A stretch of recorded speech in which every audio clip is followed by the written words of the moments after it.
नमस्कार। आज मैं आपको तेनालीराम की कहानी सुनाने जा रही हूँ, जो कि अपनी चतुराई और बुद्धिमत्ता के कारण राजा कृष्णदेव राय के प्रिय मंत्री थे। वे हमेशा ऐसा कुछ न कुछ करते रहते थे जिससे सबको बहुत बड़ी सीख मिलती थी। जब राजा कृष्णदेव राय की माँ की मृत्यु हुई तो वह आम खाना चाहती थी, लेकिन दुर्भाग्यवश जब तक आम उन तक पहुंचता उनकी मृत्यु हो गई। उनकी अंतिम इच्छा अधूरी रह गई।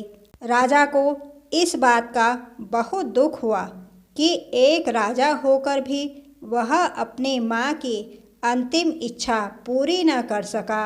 अपने मन की व्यथा उसने पंडित को बताई।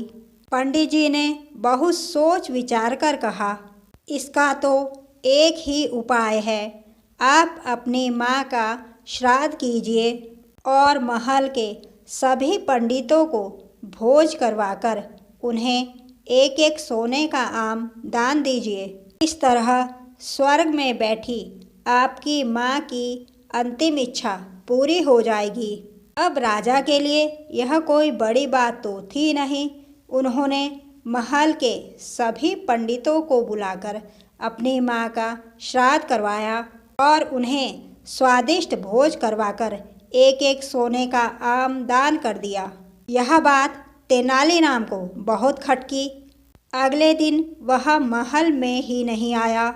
जब 2 दिनों तक वह महल नहीं आया तो राजा ने अपने सैनिकों को उसका पता करने के लिए भेजा कि वह महल क्यों नहीं आ रहा है। राजा की आज्ञा मानकर जब सैनिक वहां गए तो उसने उनसे कहा, उसकी माँ का देहांत हो गया है और वह अपनी माँ की अंतिम इच्छा पूरी न कर सका। वह भी अपनी माँ की अंतिम इच्छा पूरी करना चाहता है। अगर राजा की आज्ञा हो तो वे महल के पंडितों को उसकी माँ का श्राद्ध करने के लिए उसके घर भेज दें, ताकि वह भी अपनी माँ की अंतिम इच्छा पूरी कर सके। सैनिकों ने सारी बात आकर राजा को बताई। राजा ने कहा, जाओ महल के सारे पंडितों को तेनालीराम के घर जाने के लिए बोल दो। कल जाकर वे उसकी माँ का श्राद्ध कर देंगे। इसकी सूचना तेनालीराम को भी दे दो, ताकि वे अच्छे से पंडितों के आदर सत्कार और भोज का प्रबंध कर सके। अगले दिन महल के सारे पंडित तेनालीराम के घर चले गए। उन्होंने पूरे विधि विधान से तेनालीराम की माँ का श्राद्ध किया। तेनालीराम ने भी उन्हें कई तरह के भोज से संतुष्ट कर दिया। लेकिन जब माँ की अंतिम इच्छा पूरी करने के लिए दान की बारी आई तो वह उन सभी को एक कमरे में ले गया और उनकी टांगों पर डंडे मारने शुरू कर दिए। सारे पंडित बौखलाकर वहां से भाग गए और महल जाकर उन्होंने राजा से उसकी शिकायत की। राजा ने तेनालीराम को बुलाकर इसका कारण पूछा। उसने बहुत ही विनम्र भाव से कहा, मेरी माँ के पैरों में बहुत दर्द था। वह चाहती थी कि कोई उनके पैरों पर डंडे मारे ताकि उनके पैरों का दर्द ठीक हो सके, लेकिन ऐसा किसी ने नहीं किया, इसलिए उनकी अंतिम इच्छा अधूरी रह गई। राजा ने क्रोधित होकर कहा, ऐसे पंडितों के डंडे मारने से क्या तुम्हारी माँ की इच्छा पूरी हो जाएगी, वह भी मरने के बाद?